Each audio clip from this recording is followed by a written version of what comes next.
केंद्रीय रक्षा मंत्री राजनाथ सिंह पहुंचे भागलपुर के कहलगांव।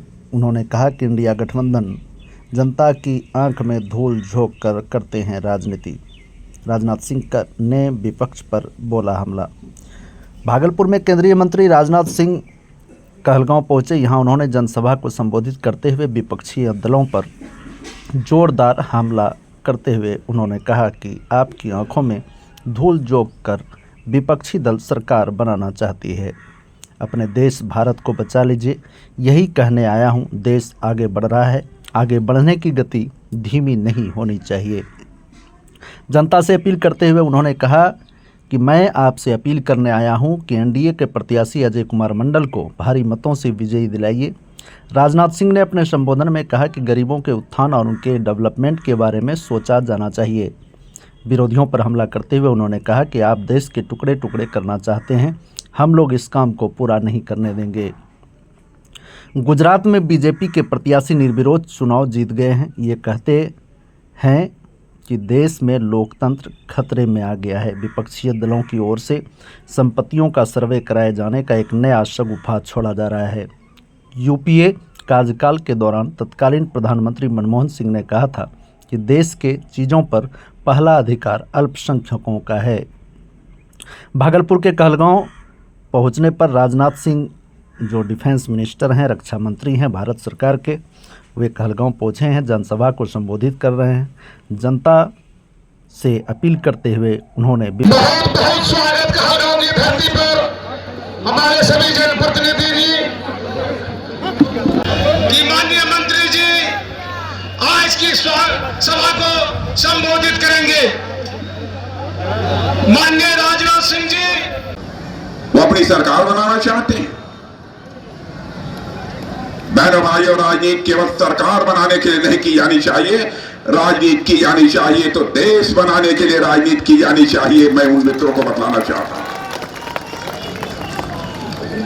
हमारी सरकार ने किसी के साथ कोई भेदभाव नहीं किया, चाहे हिंदू हो, मुसलमान हो, ईसाई हो, बौद्ध हो।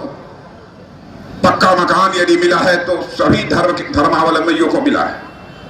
नल से जल की यदि व्यवस्था उसके घर में हुई है तो सभी धर्मावलंबियों के लिए हुई है। बिजली मिली है, अथवा फ्री राशन, मुफ्त में राशन मिल रहा है। क्या मोदी जी ने धर्म के आधार पर विचार करके किस धर्म के मानने वालों को राशन दिया जाना चाहिए और किस धर्म के मानने वालों को नहीं? मेरे बहनों भाइयों, भारत अब कमजोर भारत नहीं रहा है, भारत अब दुनिया का ताकतवर देश बन गया है। हम किसी को आंख दिखाते नहीं, लेकिन यदि किसी ने आंख दिखाया तो उसका जवाब देने की भी हम कुवत रखते हैं। ऐसा भारत बन गया है। हम जो कहते हैं वो करते हैं। मैं तो प्रेस के दोस्तों से कहना चाहता हूं, हमारे इलेक्शन मैनिफेस्टो को उठाकर देख लीजिए। जो भी हमारा वादा रहा है, जो भी हमारे कमिटमेंट्स रहे, हर कमिटमेंट को पूरा किया है। हम 1951 से 1951 से कहते चले आ रहे हैं हमारी सरकार बन जाएगी। जम्मू कश्मीर, जिसे धारा 370 के अंतर्गत विशेषाधिकार प्राप्त है, हम उसे चुटकी बजाकर समाप्त करेंगे और आपने देखा करके दिखा दिया।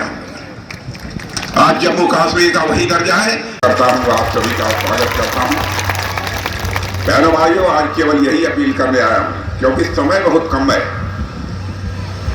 कि आपका एक एक वोट भारत के भाग्य को बनाने वाला है। मेरे बहनों भाइयों, ये मत भूलिए। प्रचंड गर्मी है, गर्मी के बावजूद देश को यदि बनाना है तो आपका वोट निश्चित रूप से उस दिन मतदान केंद्र पर पड़ना चाहिए। यह मैं आप सबसे अपील करना चाहता हूं। लंबे समय तक कांग्रेस की हुकूमत आपने देखी है, यहां पर आपने लंबे समय तक आरजेडी की हुकूमत देखी है।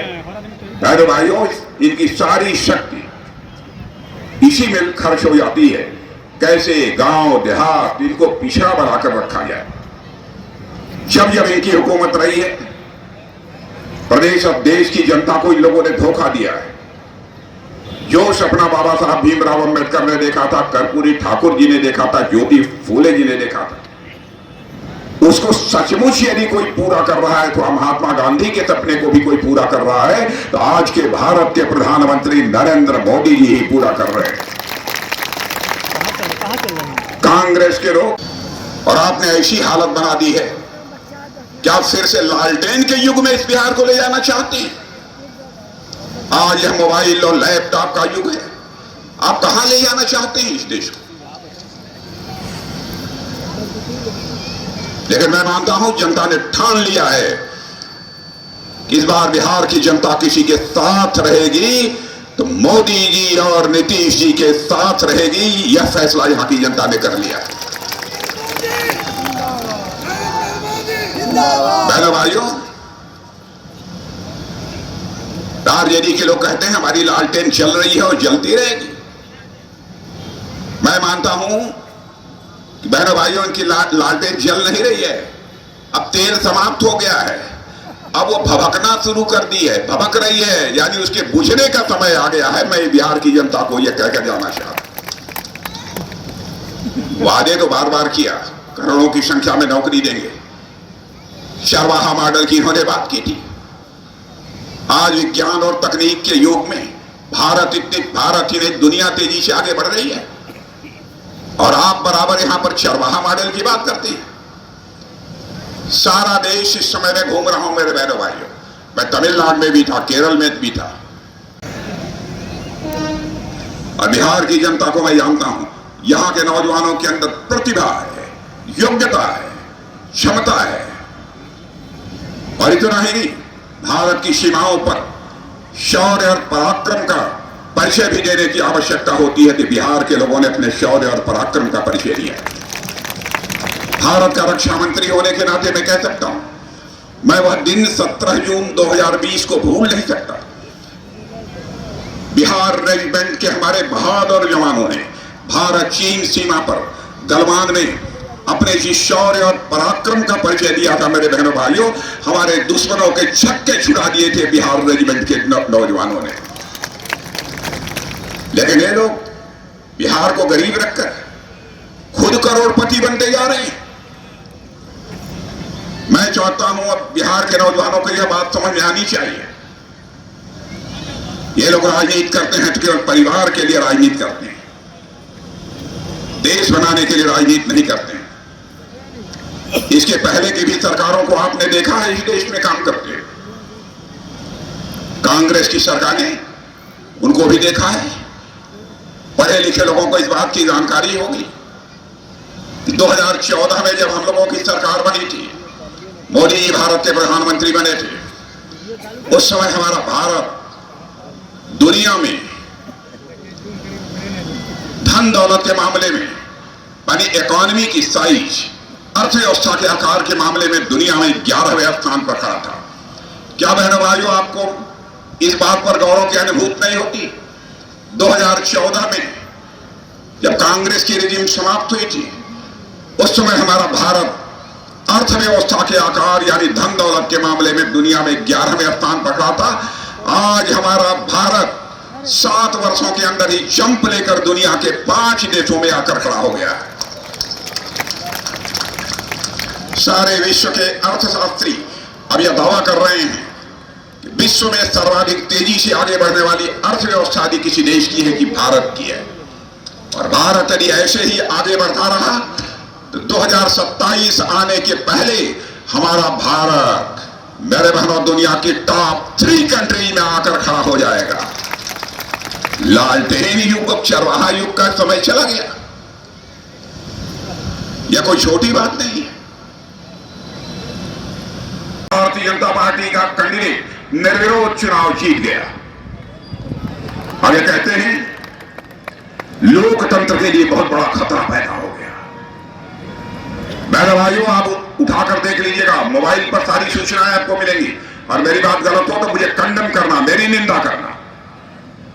जीवन में यदि राजनीति की है तो जनता की आंखों में धूल झोंक कर नहीं, जनता की आंखों में आग डालकर मैंने राजनीति की है। जनता की आंखों में आंख डालकर राजनीति की है। इन लोगों ने किया क्या है? कांग्रेस के समय भी कई बार निर्विरोध सांसद चुने गए,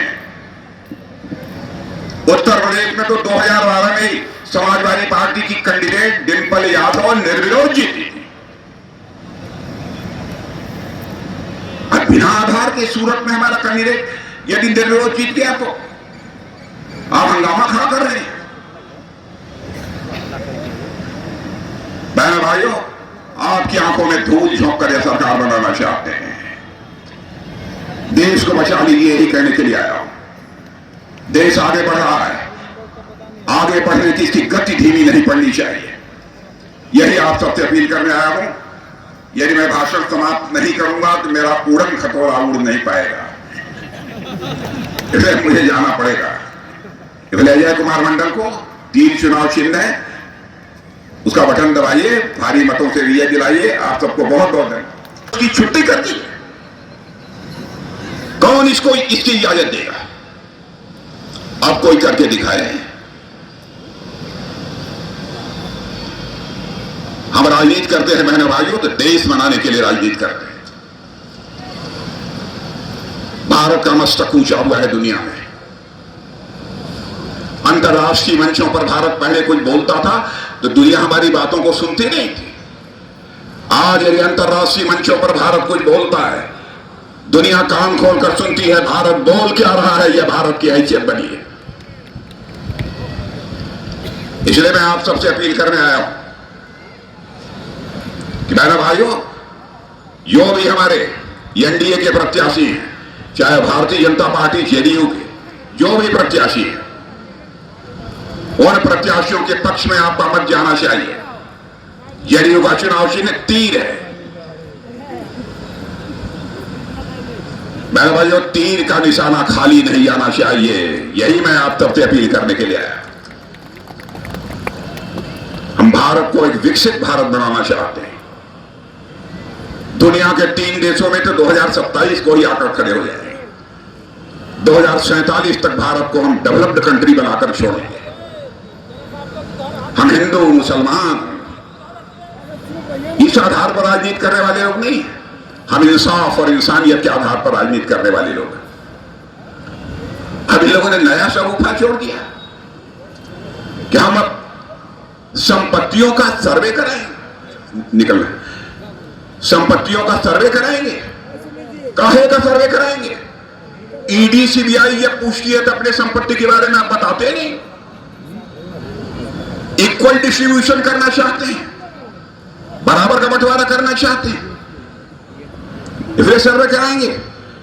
मत भूलना बहनों भाइयों, हमारे देश के प्रधानमंत्री रहे हैं डॉक्टर मनमोहन सिंह जी, मैं बहुत सम्मान करता हूं।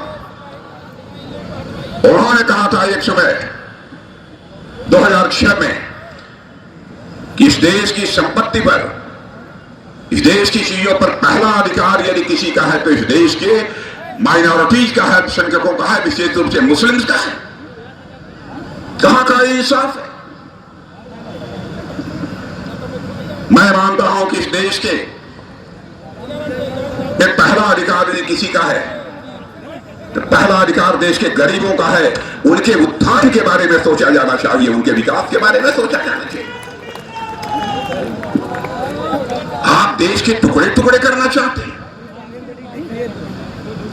बहनों भाइयों, चाहे जो कोई कुछ भी करे, इस काम को हम लोग किसी भी सूरत में नहीं करने देंगे। अब देखिए, आपकी आंखों